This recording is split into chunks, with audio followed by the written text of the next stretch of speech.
Factor. हाँ second semester वाले कुछ बोलो। Integrating factor. तो शेखमा बेटा आपने कहा था कि सर जो ये इंटीग्रेटिंग फैक्टर है ना, अगर हमारे पास एक इक्वेशन है m dx plus n dy equal to 0, this is sir linear differential equation है ना। अगर सर ये लीनियर डिफरेंशियल इक्वेशन ये कंडीशन सेटिस्फाई कर रही है del m by del y equal to del n by del x, then nothing to prove, then it is exact, है ना अब्रार। अब आपने कहा sir if it is not exact then we will make it exact by making use of a multiplication of a factor, that factor is called integrating। अगर आपको कोई कुछ पूछेगा regarding the integrate what is this integrate by, actually it is function of x comma y and we use this function to multiple this differential equation in order to make it exact। तो आप लोगों ने कहा जो rule number first था if m and n are homogeneous then 1 divided by plus ny is integrating factor। Rule number second में आप लोगों ने कहा था if it is function of x comma y then it is mx minus ny। ये दो rules हमें पढ़े थे है ना बेटा। अब जो आज का है ना that is the last rule, that is rule number third and fourth। तो सभी लोग देखेंगे ध्यान से। हाँ मकसूद अगर हमारे पास एक लीनियर डिफरेंशियल इक्वेशन है m dx plus n dy equal to 0, concentrate on board, it is not exact, ये एग्जैक्ट नहीं है। तो इसका मतलब है आपके del m by del y not equal to del n by del x। मुझे आप में से कोई स्टूडेंट कह सकता है what is this del m by del y equal to del m, ये कौन सी थ्योरम है, इसको क्या कहते हैं, what is meant by this condition del m by del y equal to del m, necessary and sufficient condition for a differential equation to be exact है ना।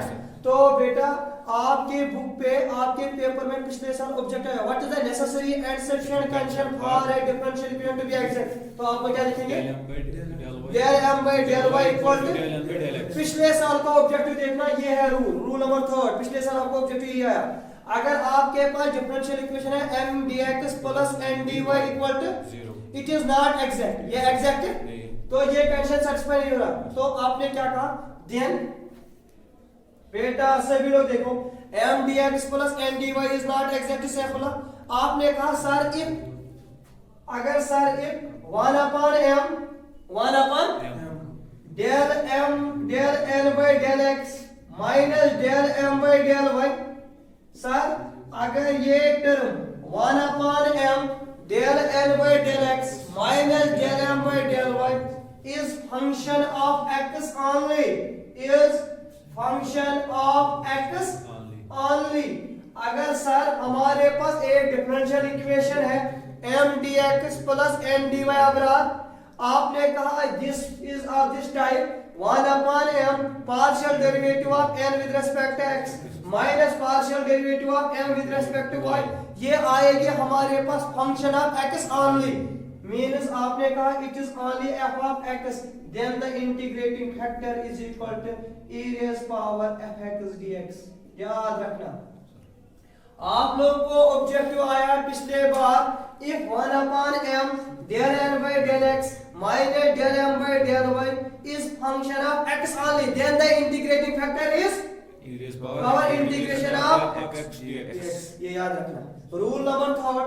Rule number four बेटा याद रखना आगे अगर आपके पास m dx plus n dy Abrar it is not exact, ये exact है लेकिन आपने कहा सर कंडीशन है अगर 1 upon n del m by del y minus del n by del x function of y only है, function of y only, that is f of y, then the integrating factor in this case is equal to e raised power integral of fy into dy। Clear. तो बेटा ये point याद रखना, you will get an objective. आप अपना book यहाँ देना, पिछले साल का मैं ऑब्जेक्टिव दिखाऊंगा यहाँ पर।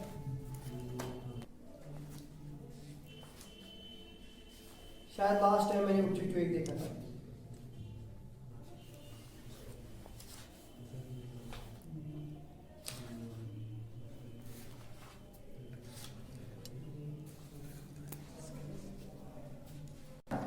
आपका जो पिछले साल का पेपर है ना ऑब्जेक्टिव नंबर 14 देखना ए सीरीज का, if 1 upon m del n by del x minus del n by del m by del y is function of y only f of y, then integrating factor is, नीचे answer लिखा है e raised power minus f y dy, e raised power integral of f y dy, वही आप लोग ने कहा। तो बेटा you will get definitely one objective from these rules, rule first, rule second, rule third and rule fourth, ठीक है। यहाँ पर बेटा देखना objective number 14 C, आप लोग देख सकते हो ये आपके पेपर का है। तो आपने क्या कहा सेफुल्लाह, क्या अगर sir m dx plus n dy exact नहीं है, लेकिन सर ये कंडीशन सेटिस्फाई हो रही कौन सी, 1 upon m del n by del x minus del m by del y function of x only, then this is integrating factor, and if it is function of y only then it is integrating, write down these two conditions। आपको 1 upon m del n by del x minus del m by del y, आपने कहा sir अगर ये function of x मिलेगा only तो integrating factor है e rays power integral of f(x)।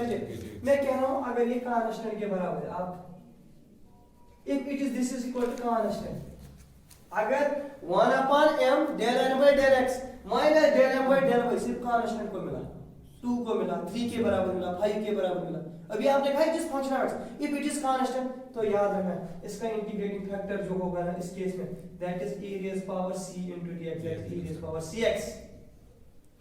ये objective note करके रखना। और आपने कहा अगर 1 upon n sir del m by del y minus del n by del x constant के बराबर मिला, not function of y, simply constant c मिला, then in this case integrating factor is equal to e raised power c into dy, that is e raised power cy। write down this point। जब आप लोगों ने observe किया ना ये 1 upon m del n by del x minus del m by del y, तो बेटा आपने कहा ये है, ये मिली है हमें function of x y again, और 1 upon n del m by del y minus del n by del x, आखिर ये भी मिली आपको फंक्शन ऑफ x y। अगर ये सिर्फ आपको फंक्शन ऑफ x मिलेगी या फंक्शन ऑफ y तो हम निकाल सकते हैं, तो in such a case we can't find the integrating factor. तो बेटा हम इसको एग्जैक्ट इस केस में इंटीग्रेटिंग फैक्टर से नहीं बनाएंगे, ठीक है। Now we will move on another question जिसमें हम लोगों को या ये फंक्शन ऑफ x मिलेगा या फंक्शन ऑफ y मिलेगी, ओके। तो बेटा divide by 3 plus x square divide by 2 dx plus 1 by 4 x plus xy square.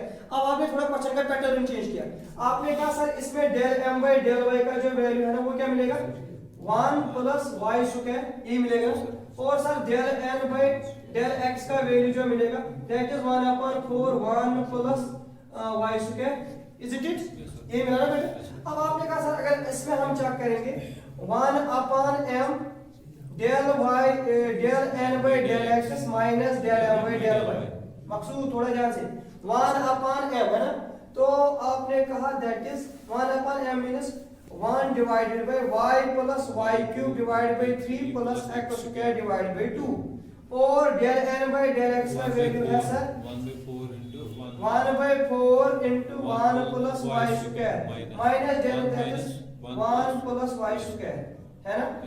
तो ये आपने ट्राई की, तो जब आपने इसको थोड़ा पैटर्न में देखा, is this right, 1 upon 4 1 plus y square minus 1 divided by 1 plus y square, तो ये आपने 1 upon m del n by del x minus del m by del y, आपने कहा सर अगर हम ये निकालेंगे 1 upon m